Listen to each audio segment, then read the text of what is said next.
Hello everyone, my name is Amanda Bentley and I'm doing a presentation on the photoelectric photometry of the Pleiades.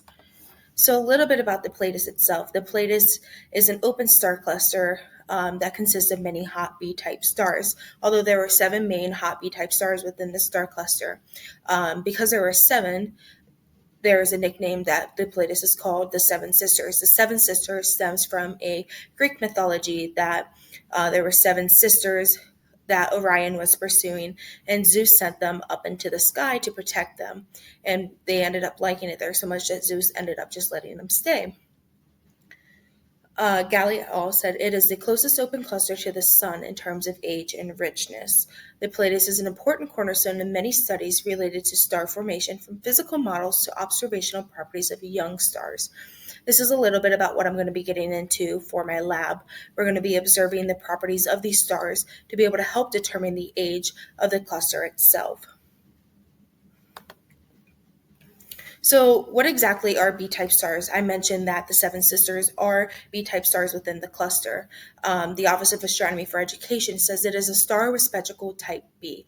Astronomers identify B-type stars by the presence of neutral helium lines along with hydrogen lines in their spectra. So what exactly does this mean? The neutral helium lines and the hydrogen lines, when they combine, they form this very hot gas. A blue star, a B-type star, blue star, burns in between 10,000 to 30,000 kelvins, which is extremely hot. From down here on Earth, when we look up in the sky, we can recognize these stars because they do look bluish white to us. They are very bright. They stand out. There's something that catches the eye very easily. So getting into my lab here, we're going to use a simulated photometer in order to gain our absolute values. We're going to use our apparent magnitudes or our absolute magnitudes to be able to design an HR diagram that we can use to find the age of the cluster itself. So again, in the introduction, we're going to use and collect the data of 40 different stars within this cluster. We have to assume that all stars are the same distance away. Without this assumption, we cannot consider the impact that it has on the magnitudes.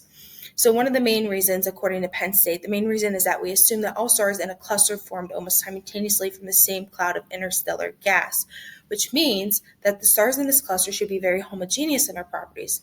This means that the only significant difference between stars in a cluster is their mass. Given that fact, they should be relevantly close in the distance away, close to the same distance away as any other star within this cluster.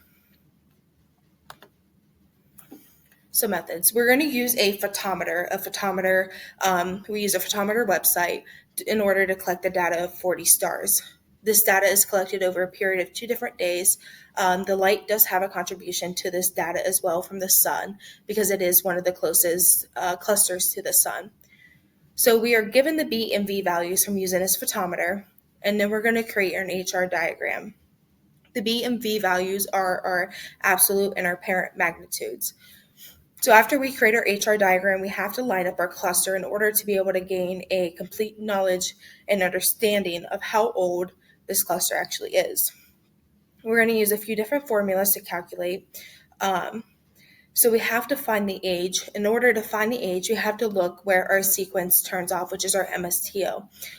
Here in a little bit, you'll be able to see on my HR diagram that it does turn off around 0.1. So in science and in astronomy, a 0.1 is equivalent of an A5 star.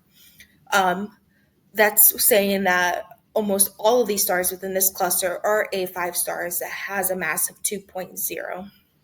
So then we use our formula to calculate our age, and then our overall age of the star cluster itself is a 1.77 times 10 to the 9th years old. So here's our HR diagram. Here's my HR diagram.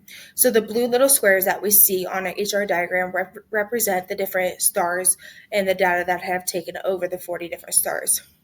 Our yellow triangles and our pink squares is our M and our EB minus V, so our absolute and our parent magnitudes. And we have to line those up directly in between the star cluster itself to be able to gain a sense of where our sequence is going to turn off so we can get an understanding of what the age is of our cluster.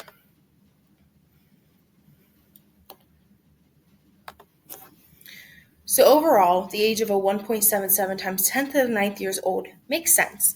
Um, Although I did mention earlier that we had to collect the data over 2 different days because of that, and because it's so close to the sun, those 2 different days can impact it a lot with the lighting. Although our age comparison was pretty similar to our peers, so I don't think that it had that much of a deviation in our results. Another thing that could have impacted our results was that we did have to assume that all stars were the same distance away. In reality, they are not the same distance away. However, they are pretty close, and it is a pretty minimal effect that it could have on our results. Here's my works cited.